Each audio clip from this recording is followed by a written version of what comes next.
राम राम राम राम राम राम राम राम राम नारायण नारायण। संबंध। पूर्व श्लोक में कहा गया कि देवता और महर्षि लोग भी भगवान के प्रकट होने को सर्वथा नहीं जान सकते, तो फिर मनुष्य भगवान को कैसे जानेगा और उसका कल्याण कैसे होगा? इसका उपाय आगे के तीसरे श्लोक में बताते हैं। यो मामजमनादिं च वेत्ति लोकमहेश्वरम् असम्मूढसमर्थ्येषु सर्वपापैः प्रमुच्यते। जो मनुष्य मुझे अजन्मा, अनादि और संपूर्ण लोकों का महान ईश्वर जानता है, अर्थात दृढ़ता से मानता है, वह मनुष्यों में असम्मूढ़ है, जानकार है और वह संपूर्ण पापों से मुक्त हो जाता है। व्याख्या। यो मामजमनादिं च वेत्ति लोक महेश्वरम। पीछे के श्लोक में भगवान के प्रकट होने को जानने का विषय नहीं बताया है। इस विषय को तो मनुष्य भी नहीं जानता, पर जितना जानने से मनुष्य अपना कल्याण कर ले उतना तो वह जान ही सकता है। वह जानना अर्थात मानना यह है कि भगवान अज अर्थात जन्म रहित हैं, वे अनादि हैं, अर्थात यह जो काल कहा जाता है जिसमें आदि अनादि शब्दों का प्रयोग होता है, भगवान उस काल के भी काल हैं। उन कालातीत भगवान में काल का भी आदि और अंत हो जाता है। भगवान संपूर्ण लोकों के महान ईश्वर हैं। स्वर्ग, पृथ्वी और पाताल रूप जो त्रिलोकी है तथा उस त्रिलोकी में जितने प्राणी हैं और उन प्राणियों पर शासन करने वाले अलग अलग अधिकार प्राप्त जितने ईश्वर हैं अर्थात मालिक हैं, उन सब ईश्वरों के भी महान ईश्वर भगवान हैं। इस प्रकार जानने से अर्थात श्रद्धा विश्वास पूर्वक दृढ़ता से मानने से मनुष्य को भगवान के अज, अविनाशी और लोक महेश्वर होने में कभी किंचिन मात्र भी संदेह नहीं होता। असम्मूढ़ः समर्थ्येषु सर्व पापैः प्रमुच्यते। भगवान को अज, अविनाशी और लोक महेश्वर जानने से मनुष्य पापों से मुक्त कैसे होगा? भगवान जन्म रहित हैं, नाश रहित हैं, अर्थात उनमें कभी किंचिन मात्र भी परिवर्तन नहीं होता। वे अजन्मा तथा अविनाशी रहते हुए ही सबके महान ईश्वर हैं। वे सब देश में रहने के नाते यहाँ भी हैं, सब समय में होने के नाते अभी भी हैं, सबके होने के नाते मेरे भी हैं और सबके मालिक होने के नाते मेरे अकेले के भी मालिक हैं। इस प्रकार दृढ़ता से मान ले, इसमें संदेह की गंध भी न रहे। साथ ही साथ यह जो क्षण भंगुर संसार है, जिसका प्रतिक्षण परिवर्तन हो रहा है और जिसको जिस क्षण में जिस रूप में देखा है उसको दूसरे क्षण में उस रूप में दोबारा कोई भी देख नहीं सकता, क्योंकि वह दूसरे क्षण में वैसा रहता ही नहीं। इस प्रकार संसार को यथार्थ रूप से जान ले। जिसने अपने सहित सारे संसार के मालिक भगवान को दृढ़ता से मान लिया है और संसार के क्षण भंगुरता को तत्व से ठीक जान लिया है, उसका संसार में मैं और मेरापन रह ही नहीं सकता। प्रत्युत एकमात्र भगवान में ही अपनापन हो जाता है।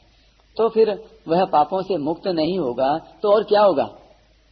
ऐसा मूढ़ता रहित मनुष्य ही भगवान को तत्व से अज, अविनाशी और लोक महेश्वर जानता है और वही सब पापों से मुक्त हो जाता है। उसके क्रियमाण, संचित आदि संपूर्ण कर्म नष्ट हो जाते हैं। मनुष्य को इस वास्तविकता का अनुभव करने की आवश्यकता है। केवल तोते की तरह सीखने की आवश्यकता नहीं। तोते की तरह सीखा हुआ ज्ञान पूरा काम नहीं देता। असम्मूढ़ता क्या है?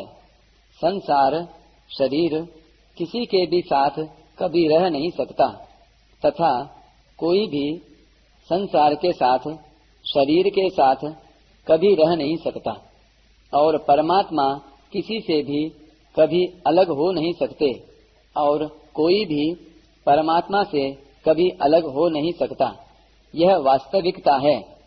इस वास्तविकता को न जानना ही सम्मूढ़ता है और इसको यथार्थ जानना ही असम्मूढ़ता है। यह असम्मूढ़ता जिसमें रहती है वह मनुष्य असम्मूढ़ कहा जाता है। ऐसा असम्मूढ़ पुरुष मेरे सगुण निर्गुण साकार निराकार रूप को तत्व से जान लेता है तो उसे मेरी लीला रहस्य प्रभाव ऐश्वर्य आदि में किंचन मात्र भी संदेह नहीं रहता।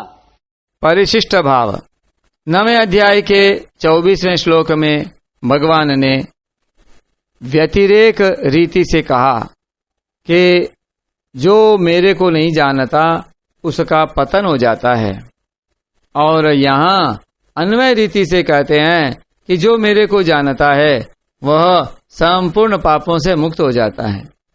यहाँ वेत्ति का अर्थ है दृढ़ता पूर्वक संदेह रहित स्वीकार कर लेना,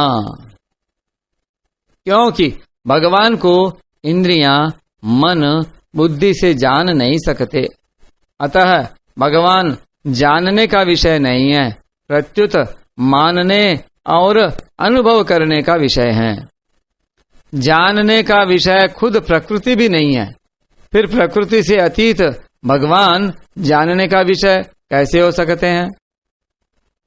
अनुभव करने का तात्पर्य है अपने को भगवान में लीन कर देना, भगवान से अभिन्न हो जाना।